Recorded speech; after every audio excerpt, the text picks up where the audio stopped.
All right, we're live. My name is Attorney Vincent Davis, and this is Meet the Experts, Meet the CPS Experts. Tonight, my expert host and guest host is Attorney Elizabeth Jacobo. Hi, Ms. Jacobo. How are you? Hi, Vince. I'm doing good. Really good. For our viewers, why don't you do me a favor and give them a little background about yourself and about your experience? Currently, Elizabeth and I work together, but give them a little background, Elizabeth. Sure. I have been a dependency attorney for approximately 13 years, and I grew up in East LA. And I went to East LA College, and I transferred to UCLA, and then I went over to Southwestern, and I just went to school as an adult, and so I really appreciate the opportunity I have and the opportunity I get now to defend parents against DCFS or CPS. Um, they are definitely the enemy when it comes to parents. They're not really your friend. And so I do work with Vince and I enjoy it. We fight the department and we try and get people their kids back. That's our job. How long have you been an attorney, Liz? 13 years. Okay. And So I've been doing this all my life. where did you go to law school? I went to law school in Southwestern in Okay. downtown LA. You know, I don't know if you remember this, but do you know when we first met?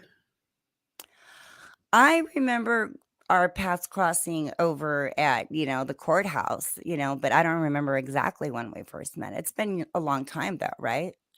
It's been maybe a decade. Yeah. Do you Maybe remember when we first met? I do remember. You were opposing counsel on a case. I Okay. had what I think I had the father and you had the mother, Okay. and they were opposed to each other, Ooh. and the case was coming down towards an end, and we were started arguing about the exit order, the custody and visitation exit order, and Okay. I remember you kicked my butt in that case. I mean, you totally shocked me, Thank you. and I thought, the first thing I thought was, I didn't realize Lato had quality attorneys like that.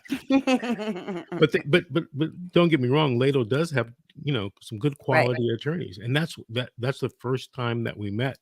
And I walked out of the courtroom shaking my head that day because you really gave me a run for my money, which I didn't expect at all. Wow. Thank you. That's quite a compliment. I appreciate that. I've never told you that, have I? No, you never told me that story.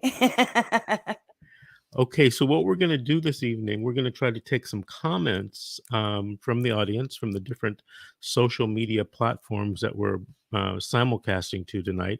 And we're going to, if you guys have questions, go ahead and ask your questions in the comment section, and Liz and I will try to answer those questions. Elizabeth, are you working on any interesting cases right now? Yeah, I actually have one on Wednesday, I think, coming up. It is an interesting case. The department, these people were the parents for a long time, foster parents, and then they adopted um, these little guys. And then they were accusing of neglect just about a couple months after they finalized their adoption, and now they don't want to even give reunification services back. So we have a tough fight ahead of us, Vince.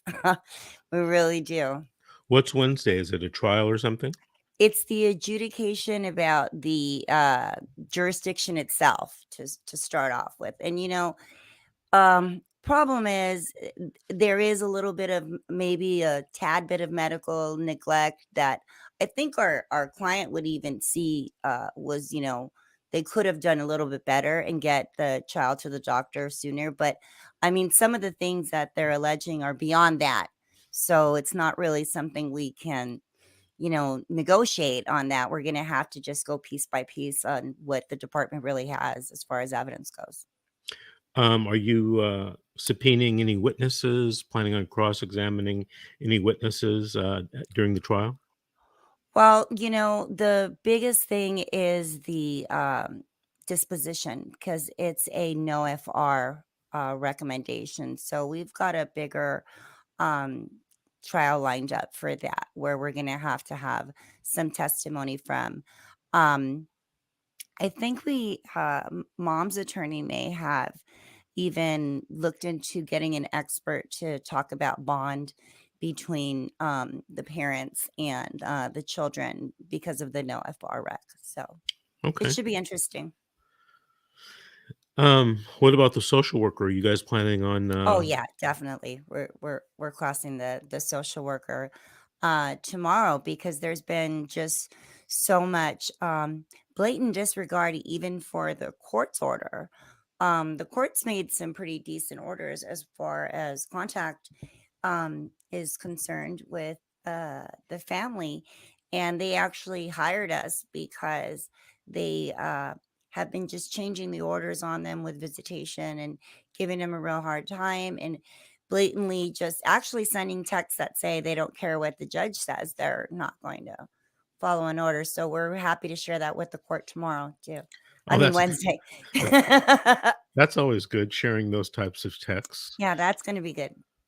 Here's a question from Miss Hicks. Miss Hicks says, "Can you guys explain the difference between assault against a child versus child abuse versus the social worker just feeling like the discipline methods are inappropriate?" What do you say to that question, Liz? Okay. I guess it depends on, I don't know if you're asking it because it was worded that way to you. Um, but inappropriate discipline, I would say, is when we maybe use an object to strike our children, because that's not allowed. There's age appropriate discipline, we still should be allowed to spank our children, as long as it's age appropriate. And that usually means using your hand, not using any other object. um Assault and versus abuse, I mean, those are pretty strong words, so that's going to entail a different kind of conduct on the parent's part.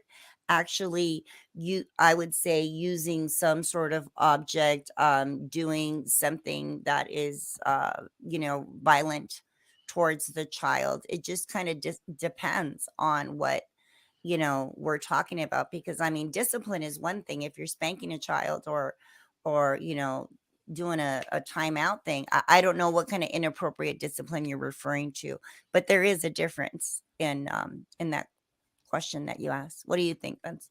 Oh, I think I totally agree with you. Here's a question from Red Crossover. I've completed treatment and parenting classes and not failed one UA yet. They are going to adopt him, and they say they don't have the records of all my accomplishments. What do you Okay. think about that? So, if they're gonna adopt the child out, that probably means you're at a later phase in your trial.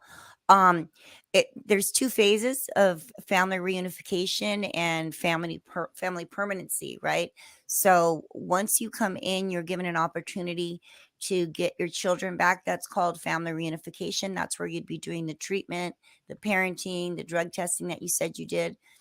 Um, and then you're supposed to get unmonitored, and you kind of gradually go back to getting your child back, and that's the goal, reunification.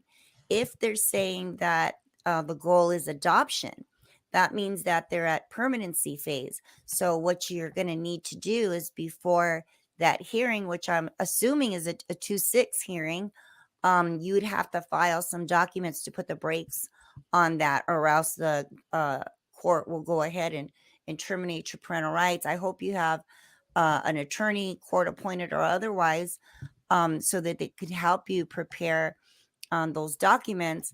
And I hope you have copies of your records of all the things that you did, because that's, some big advice I'm going to give people out there is, no matter what, you know, copies you give, make sure they're copies, and that you keep copies for yourself as well. You want to keep proof of every good works that you've done. I always recommend that people create like a calendar and use it only for their CPS stuff. There you can write down your visits, your days that you call the social worker, your times. Keep track of everything. That way you can take that to court with you too. You can show your lawyer. It makes for good record keeping, and it's just common sense. It works out as a good plan. All right, Elizabeth, here's a question from Leah Morales. When can I expect my lawyer, Ladle, to contact me? My court date was November 9 last week, and he never spoke to me, and I have yet to hear from him. What should we tell Leah? Leah, I would say reach out to them through maybe you have their email. That's always a good method. Nowadays, we've got a lot of virtual appearances and in person appearances, and they get a little confusing. And I think that at the very least, most attorneys are always checking their email. So if you give them an email, let them know you'd like a follow up on what happened in court because you were confused. They should be, happy to be able to answer that question. And if not, you can always reach out to the whatever ladle firm head it is. They all have a leader, and you can reach out to one of them if you can't get your lawyer directly. Very good. Here we have Aaron Carranza. Aaron is the host of a Tuesday night show at 7 p.m. Pacific time here on these same social media platforms. And she is known as the CPS family reunification coach and motivation Oh, coach. cool. So, what happens is, a lot of people, the court takes jurisdiction over their kids after the juris and the dispositional hearing. And a lot of people don't focus on their reunification services or they get in such a rut that, they don't do Yeah. the services, right? Yeah. And everybody in the system thinks, "Oh, they can just do them just like that," but there's other issues going on, Yeah. they may have a little depression or a lot of depression because their kids aren't home, they're outside in a strange foster home, and, sometimes they may just not feel like doing the reunification services. Right. I had a client one time, or I felt I knew, that he was not using drugs. That Hmm. never was an issue. There were other issues, but drugs wasn't one of them. Right. But you know how it goes. You're at the disposition hearing, and the judge says, "I order you to do drug counseling and drug testing." Right. And although he would go to the counseling sessions, he wouldn't do the testing. I mean, he was always missing, and he always had some type of reason. Some of them seemed legitimate reasons. Some Hmm. of them, to me, didn't seem legitimate. And I finally got to know him, talk more and more and more to him. And he finally opened up to me. And it was just an issue of motivation. It was an issue that he hated the fact that a judge could make him go take a drug test when he knew that he didn't have a drug problem. Yeah.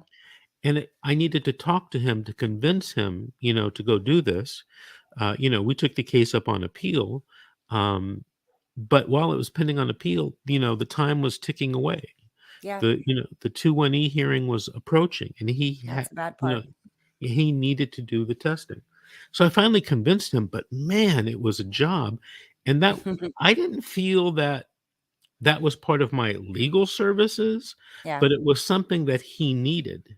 And I was thinking, if he needs this, there must be a lot of other people that need this. And I just really Exactly. never thought about that over the years. So I Mm. talked to Erin, who had her own case. We didn't represent Erin. She had her own case in another county. And we were talking about it, and so she came up with this idea of maybe you should offer coaching, Mr. Davis, to these people. And I said, well, if you help me, I'll do that. So we do that on Tuesday nights at 7 p.m. Oh, wow. I didn't uh, know that. I know I was talking to someone in the office today, Elizabeth, one of the other attorneys, and I was telling him about one of the shows, and he Uh-huh. said, I know you had a radio show. I've never listened to it, but I didn't know you did live streams during the week.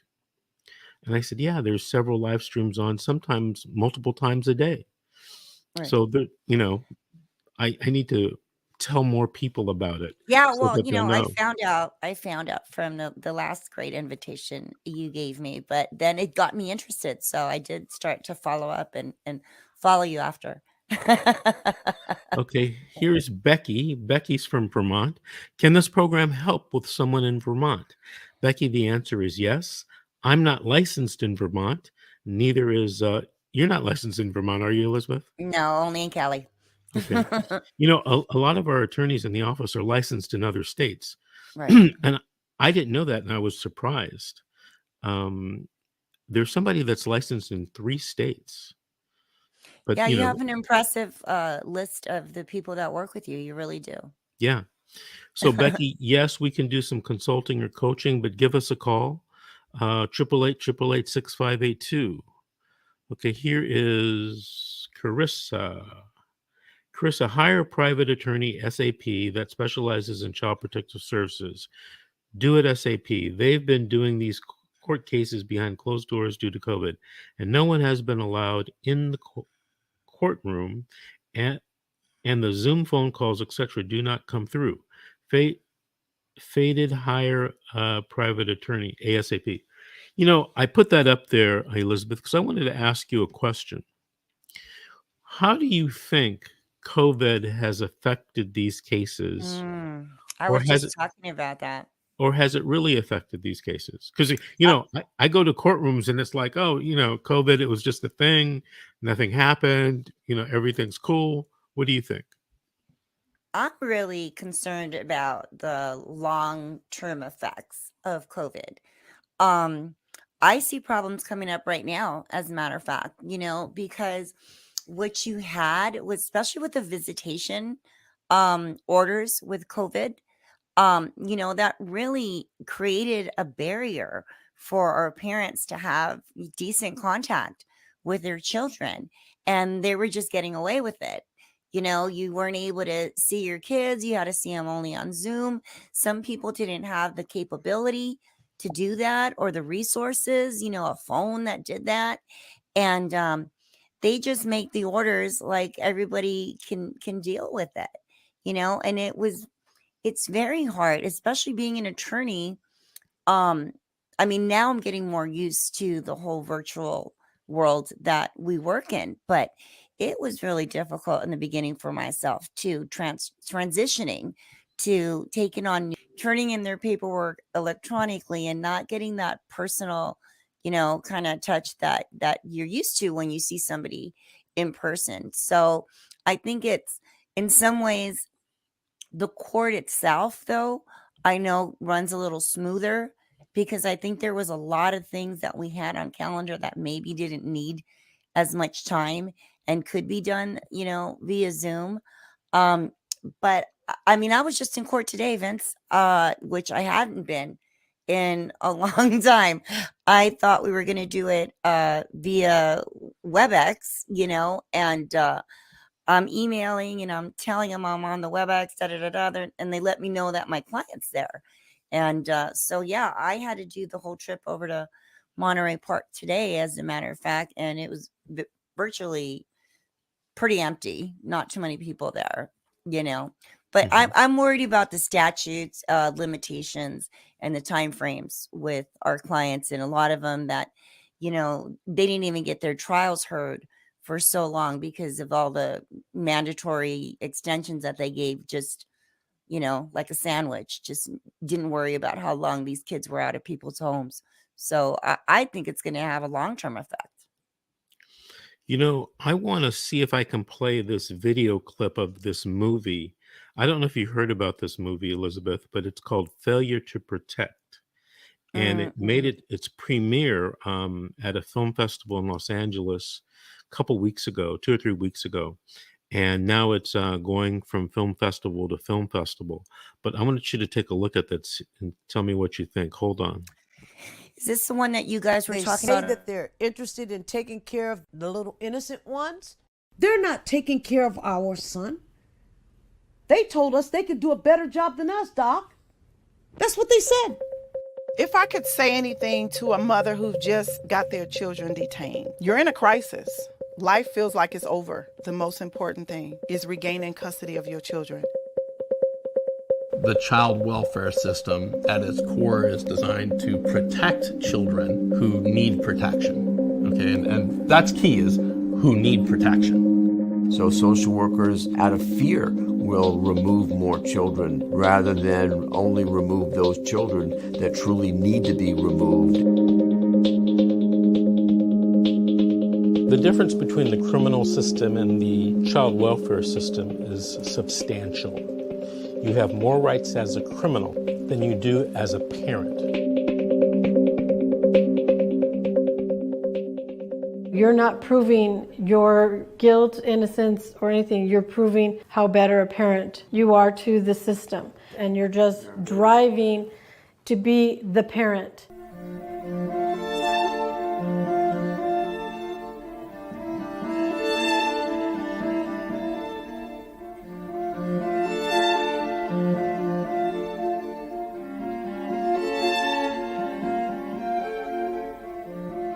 Typically associate blessing with this fictional, painless existence and things going as we think they should. Because it's so frustrating when you're the parent and you feel like, the judge, he doesn't know. And like you said, who is he going to believe? The parents accused of these horrendous allegations, or the social worker? Why would she lie about it? The kids are traumatized, and the one person that they need to go to is still unsure what really happened. Were there signs there? Were there no signs? Did I miss them? Did I catch them? At this point, I honestly don't know. Families only get a finite amount of time to reunify. The families are destroyed, sometimes never to come back the same. Come here. Kids are not safe in child protective services. So my son with special needs has been in 4 different homes. It doesn't seem real. This isn't someone stole your car. Someone broke in your house. This someone took your child. Your flesh and blood.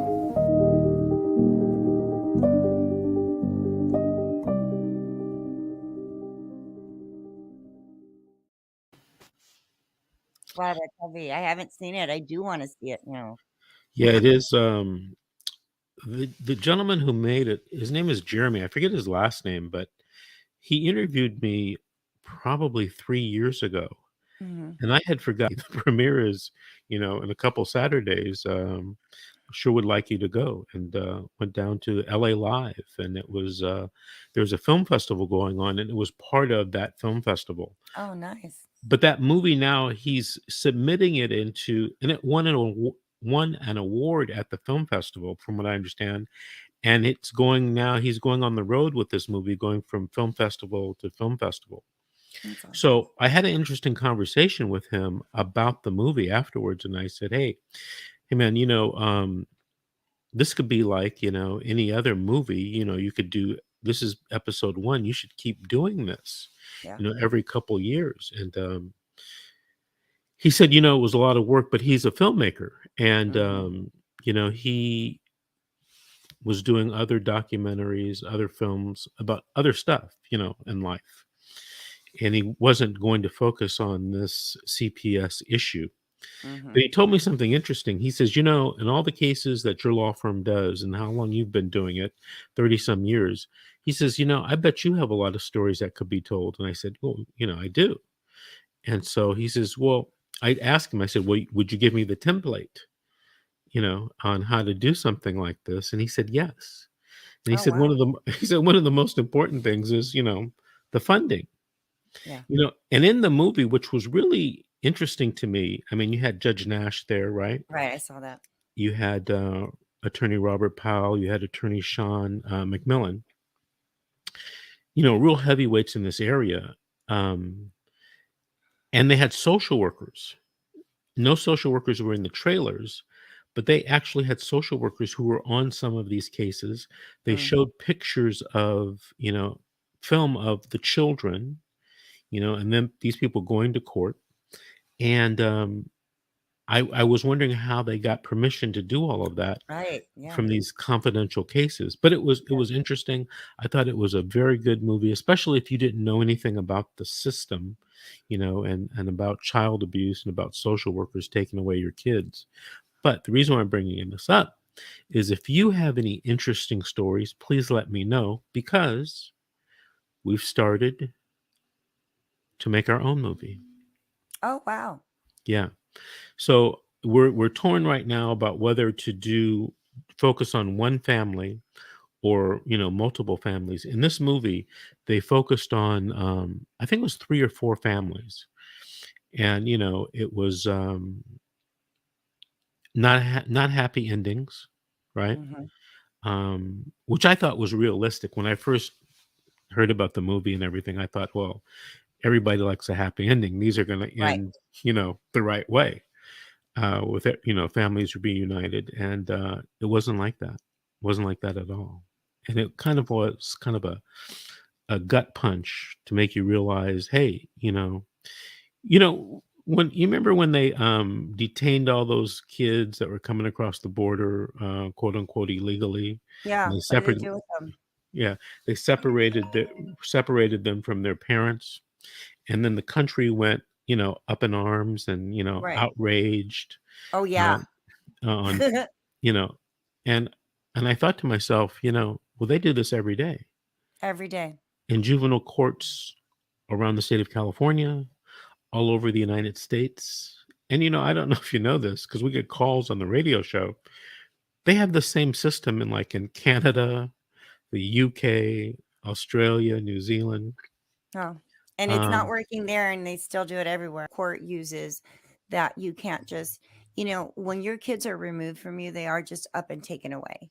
The children that have lived in the home with there's only these people all their life, they're 5, 6 years old or what have you, and then they get placed in foster care, and the judge is going to make a determination, on some cases where these kids have been there, I guess going on the 12 months, you know, but that they're more stable there than they were with their own parents, and they don't want to just pluck them out of there. Well, you plucked them out of the home that they lived in for 6 or 7 years. They've only been here a year. What's your logic? It drives me nuts with that. Oh, they're stable now. Well, let's get them stable with their parents, because sometimes it seems like the goal is family reunification, except for when it's not, and you got those cases, Vince, that the people are doing everything that they asked them to do, and they're right. still not wanting to give the kids back, and it has to do with behavior things, or, um, oh, they're more stable here. And I just think that that's a bunch of crap. And, it shouldn't be, it's not the law. That's for sure. All right, here's a question from Laura Sanchez. I'm in LA County. My question to you is, my 10-year-old daughter hasn't been wanting to talk to me. Don't know for what reason. But yesterday I asked her why she doesn't want to talk to me, and she said, I don't want to talk to you anymore. I think the foster mother is giving me, her, and my 15-year-old too much free time. Hmm. Just to say that my 10-year-old has a boyfriend. She's Oh. FaceTiming him on her tablet, and the foster mom is just sitting there and not doing anything about it. The foster mother also adopted 2, and then it stops, I guess, 2 children. What do you think about that, Elizabeth? That common problem, that happens a lot of times. Kids that are middle school age, teenagers, will get taken out of the home, and they get more freedom in a foster home a lot of times than we would allow them in our own home, yet we're the neglectful parent. So I mean, in those cases, I think you probably have to try and use some flies with sugar and talk to the CSW about their extensive use of the tablets and stuff, and maybe they can talk to the foster mom, unless because it sounds like you don't have a good relationship to ask foster mom directly, but you should start with that.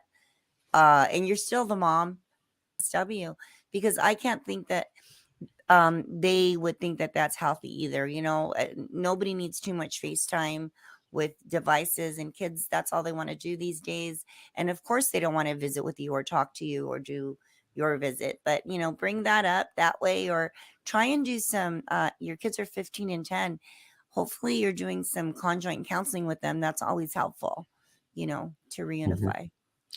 I talking about discipline of children, and when they get in foster homes, some children find it an easier place because there's not a lot of discipline.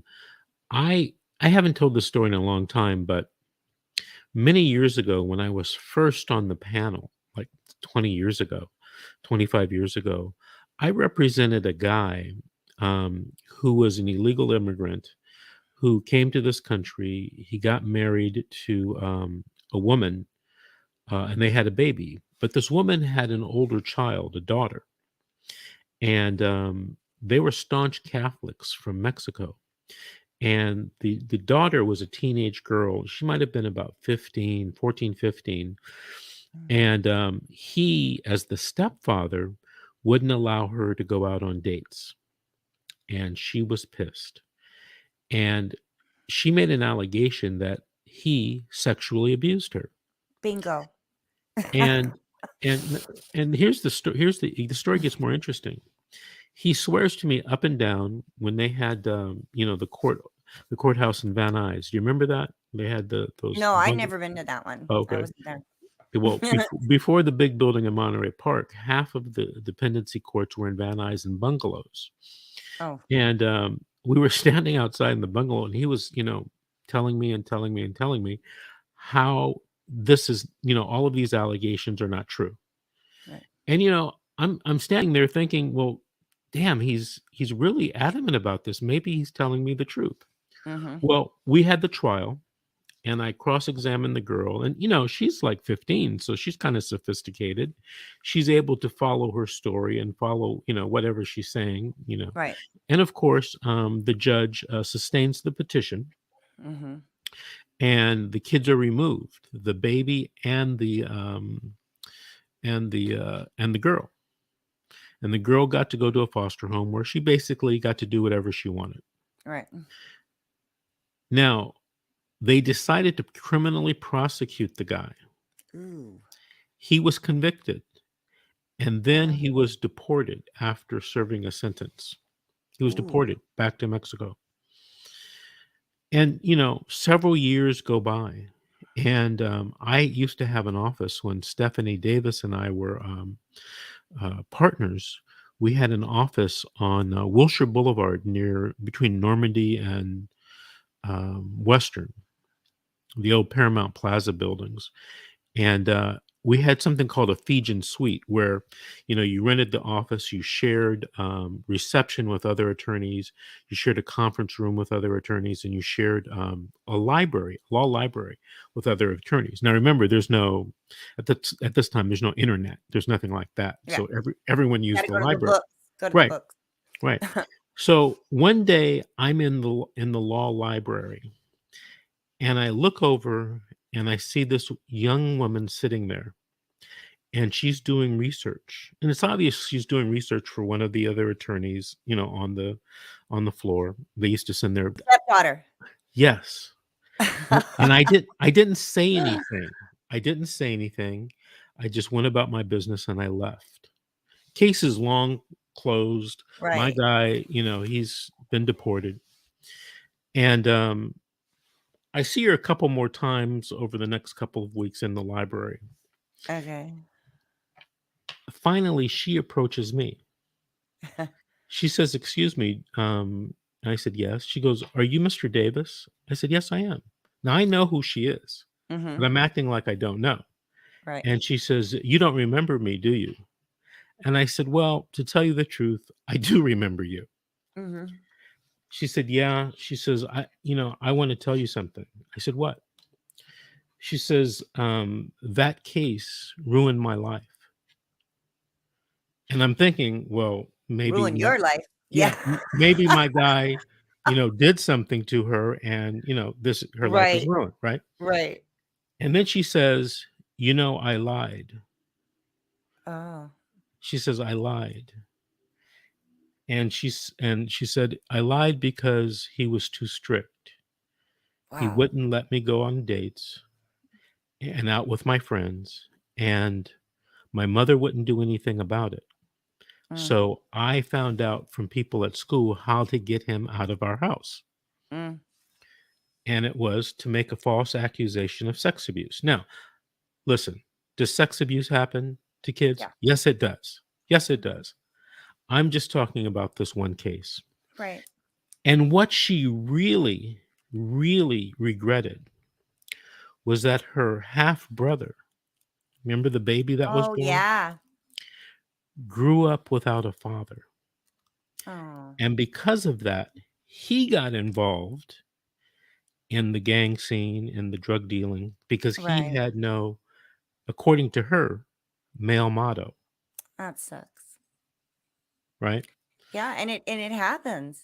Yeah. You And know, I I asked her, I said, well, are you guys able to contact him? And she says, no, we don't know what happened to him. He was deported back to oh, Mexico. We never know. We tried to find him. And she says, the reason why I'm approaching you is, do you know how to get in touch with him? oh, wow. And I said, no, since he had been incarcerated, I had no contact with him. And then when he was deported, the INS wasn't giving me any information Right. about how to keep in contact with him. You know, I was his court-appointed attorney. Case closed. Lives ruined, families ruined, So all many because stories, right? yeah, Because she lied. You know, right, when and I had went in, like it would like do a little, you'd go in this one and then they'd change 15 minutes and you'd go into another room, rotate is the word I was looking for, right? And so I came in right after this one woman. She was a social worker. And it was funny because I came in right after the social worker. And so I told the kids, whatever she just said, I'm going to tell you something totally different. I did. And you know what? And I told those kids, um, just, you speak up when somebody's hurting you. That's not what I'm suggesting. But you know what? We also know tricks that can be played by kids of your age, and you need to realize the consequences that you create. And I warn them about lying, you know, because, oh, I know how I can get to go to the mall, or I could get to go do this or whatever. I'll just say my stepdad hits me, or the big card, my stepdad is molesting me, which is horrible because obviously, our court system really conservative. Whoever it is, whatever they say, you're going down on that allegation, many times. So I've warned those kids not to tell lies, because it can't create. Look at what you said, that changed everybody's life, and it affected hers too. It's not like she walked away grinning. She did realize, you know, that it was a huge price to pay. right. So, There's so many stories like that. And, like, I'm not minimizing the fact that there is child abuse out there. Okay, right. I don't deny that. But, this system, although it's a great idea in theory, the implication or the application of it sometimes gets a little skewed. Right. And, in the quest to win and to, protect children, sometimes, we lose sight of that.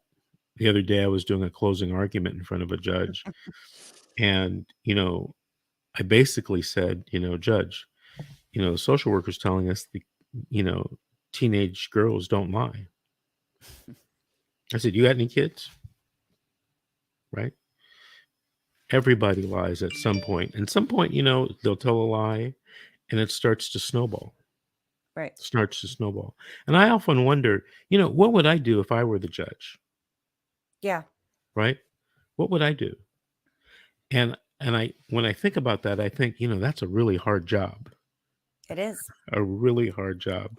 It is, And because you come at them, and I know you've been doing this way, bit longer than me, but I know that most of the time the golden ticket, in your closing argument is logic, because, you know, the the department does want to present a picture sometimes of children that, that never lie, that and that's just not a reality. Children do lie. My own children lie. The judge's children lie.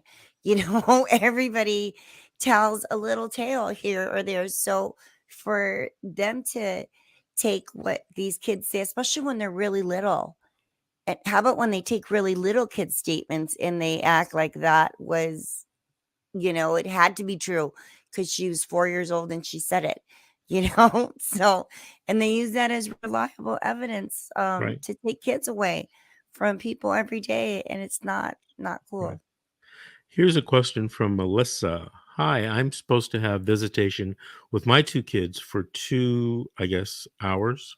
It's been 2 months, only saw kids once. They do not have enough people to follow the court orders.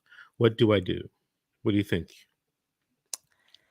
Well, I would be telling them you should tell your lawyer you're supposed to be able to see your kids weekly, you know. I would suggest though, for the meantime, make sure that you're reaching out to the social worker. There's a reason why. I mean, they're saying that they don't have enough people. Um, in our county, I know that in most counties, they have you offer somebody to do your live, they do a live scan and they get to be your monitor. So hopefully you have maybe friends or family that can avail themselves to you that would be willing to do the live scan, because the department does try to get away with that sometimes, that they don't have anybody to monitor the visits. I don't see how it's possible, but it does happen. So the alternative is to offer other people as monitors and to reach out to your attorney to see if they can walk the matter on, because that shouldn't be an acceptable thing that's going on with your kids. All right. I can't pronounce the name on this one, but it says, if a mother lost rights to her children to the father, is she allowed to be in the children's lives if the father is okay with it? What do you say, Okay. Elizabeth? So losing rights is a big term. Losing rights means you're no longer the mother or the father. That's how we use it in dependency. So you lost custody, it sounds like, more likely, and dad has custody of the child. If there is limitations in that custody order that says, the children are not to be allowed around the mother or something to that regard, then there's your limitations. If there's none, if it just gives dad custody and it says he can, monitor the visits or whatever, I mean, I don't see why you couldn't be allowed in the kids' lives. If dad's okay with it, maybe you guys should go and try to modify that order back in family law and have that order changed so it could be legal and you can have appropriate, contact with your kids. I'm not sure why. Maybe you didn't complete reunification and there's stuff you needed to do.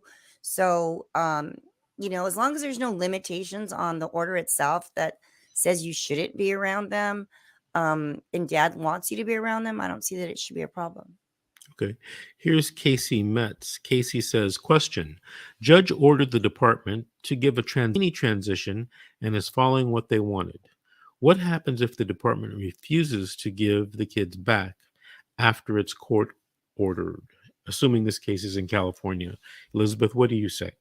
No, the kids go back. If it's court ordered, the kids go back. So the department can not recommend for the kids to return. They can do that all they want, and the judge can over their objection return the children to the family. And once that order has been signed, the department can't interfere with that. That's a court order, and the children will and shall be returned back to the parents. And so it sounds like that's an indicator that if the court wants to do family maintenance, she's going to go home a parent in December. So let's just be patient. And if there's no transition plan, at the end of the day, the court is just going to be upset with the department. Maybe she'll sanction them, punish them for not doing what they needed to do. But it sounds like she's going to send them home no matter what. Have you ever come across a case or heard about a case where the judge has ordered the return of the child or children and the social worker refuses to do it? I've never heard of the social worker not actually physically giving the kids back when there's been a court order. But I did have a really funny case where the department was afraid to go out and detain the kid from a mom who I represented, that the court had signed the order for suitable placement and to have the kid detained. And the department never did that. They did, like, for years, they left the kid there, probably 2 years, until he got these really bad bed welts. And there was some worse kind of medical neglect that was going on, that an ambulance had to be called. Yeah, to where it wasn't mom's fault. She really was trying to help this kid, but with the means and the resources that she had, and Mhm. he had been shot as a young teen. Yeah. And so he was disabled and he was in a wheelchair. And I think that was part of the department's fear, was like, they didn't want to go out there and physically take this kid who didn't want to physically go with them, and I know they take kids kicking and screaming all the time, but I think maybe being that it wasn't a person with a disability, I think maybe they were a little cautious on that. So yeah, they left that kid there after a while because he was really detained already, but they were able to finally detain him officially right before he turned 18, and they were trying to give him some ongoing resources, and mom just had it already with the department. I mean, that was a really crazy case. I'd never seen anything like that before, Vince. I went to a meeting at USC, and this is when I was at Ladle. But we had to go meet with all these doctors and experts and all this stuff on this panel that were kind of putting their 2 cents in on what was going on with this kid, because even though he was detained from his mother, the best thing was yet for the mom to be around the kid with no limitations, because she was all he had, kind of, and he was, I don't want to, he wasn't a paraplegic, but it was really bad. It was really bad. So he really depended on her a lot. So we had all these experts and social workers and different doctors. And that was one of pretty interesting cases that I had. So, In the years that you've been doing this, Elizabeth, what's probably the saddest or the story that's affected you most as a human being, not as a lawyer, but as a human being in doing these cases? probably one where I represented this young guy. And he was in a relationship with mom. They were probably like 17, 18, something like that.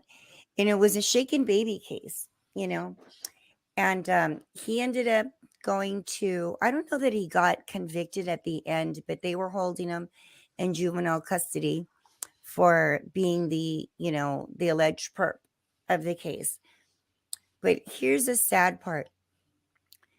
We think it was mom, and when you're on these cases, it's really hard to be like, get against each other, especially if they already got a fall guy, because you want the other parent to get family reunification. So that's kind of part of strategy that happens in these types of cases where they don't want to give you FR, and dad wanted us to just keep quiet because he wanted her to be able to get the baby back, and the sad thing was that at the end of the day, nobody got that baby, because Miner's attorney, she just knew that it was the mom.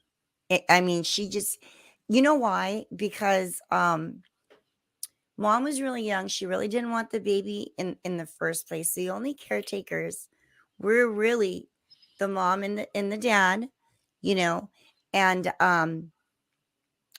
I think the grandma, I think they lived there or something, but she would like call the grandmother from the bedroom in the same house to say, can you come get the baby? Because she's crying. And, she couldn't deal well with the baby. And then what turns out is it was shaken baby. And yes, there was a little to worry about at the time, but then the baby turned out to be fine. And, the sad thing was that she ended up getting adopted out to another family because our client sadly didn't get the baby back. I think I want to say the good news was the criminal thing didn't hold with him either. So that was the good news. But he did stay in jail for a while, and they did lose their only baby, and I know that was just a sad story for me. What about yours? I've got a couple, but I'll tell you this one. I was going to say there was some humor in it looking back on it, but at the time it was not humorous. Right. I represented a guy who allegedly was a gang member, Mm-hmm. and he had been accused again of sexually abusing his daughter, who was like 5 or 6. Bio? Hmm? His bio kid? Yeah. Okay. And he swore up and he was arrested for it. So he was in Mm. jail. Mm. And he swore to me up and down that he would never do this, and abusing his own daughter. That's I not mean, good. his future wasn't looking good. Mm-mm. But he swore to me up and down that he didn't do it. And the county council, who but I won't mention their name, I probably was know exactly who it is right now.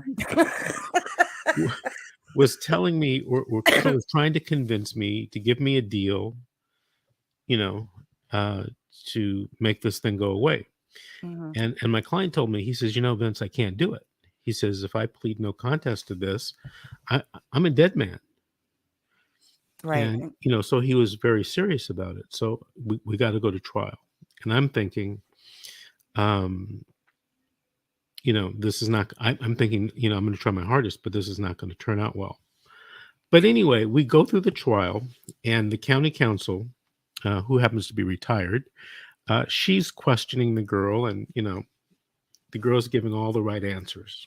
Now I know exactly what it is. She's giving, the girl's giving all the right answers. Mm-hmm. And so the judge, we're in chambers, and the judge looks at me and says, Mr. Davis, you're a witness. Mm. So, I tried to develop a relationship with the little girl, and I guess I was successful because I say to her, this came out of nowhere, like, you shouldn't be asking this question, but I'm gonna do it anyway. Mm-hmm. And I said to her, the little girl, I said, you see that guy right there? And I pointed at the judge. Uh-huh. I said, he touched you too, didn't he? And she says, she looks around and she says, yeah, he did. Oh my God. Right. And then I said, well, he touched you down here in your private parts. And she looks around. Yeah, he did do that. Wow. And I pointed to someone else in the room, another male. I said, and he touched you too, didn't he? And at this point, the County council dying. She's objecting, like, objection. Right. And the judge says, what are you objecting to? And she says, improper hypothetical. And he looks at her for like 5 seconds and just says, overruled. Overruled. So she said, the little girl admits to touching this other guy. And then I say to her, and I touched you too, didn't I? And she says, yes. Taking a chance on that one, huh? Yeah. So as it turns out, I continue my questioning. And I didn't know this because my client had never told me this. But my client, quote unquote, gang member, Uh-huh. mother strung out on drugs, right?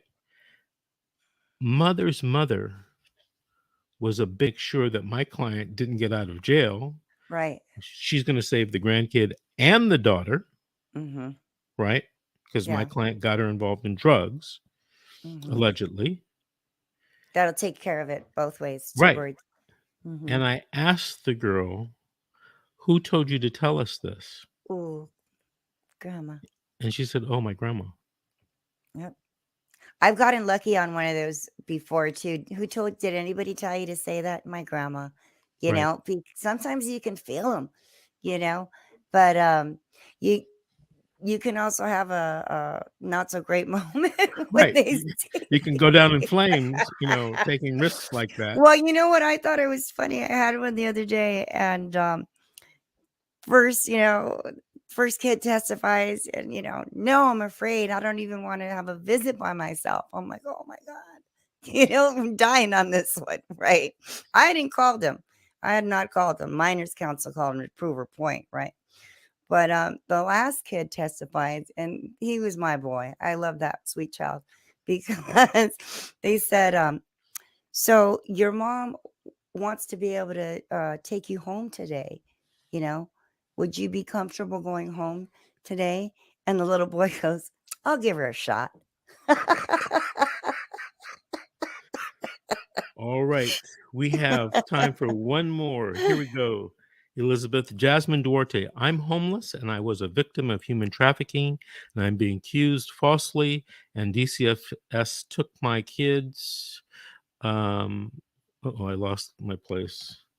I'm being accused falsely and DCF took my kids. My baby is 3 months and I did all drug tests and it's clean. And she said 7 days and 2 months and nothing. I'm not sure what she refers to that. But Elizabeth, if this woman came into our office, what would you advise her? Well, first of all, I want to be concerned with her safety too. It says she's homeless and a victim of human trafficking. I don't know if you can get yourself into some sort of shelter that might help you with where you're staying while you're doing services to try and get your kids back. Okay. Because you need to focus on getting your kids back because there's time frames and you don't have a lot of time to prove that you can get them back. And sometimes if you're in a homeless shelter, they can help you with all those programs. I know Salvation Army has a great program.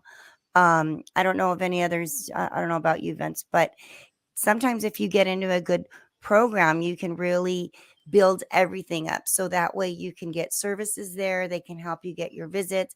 You can help you transition to actually getting your kids back because it's a really hard road to get your kids when you got nobody to help you and you're homeless and you're trying to do things that you're court ordered to do. That's a tough one, hun. So I would look for some shelters or any kind of help that way.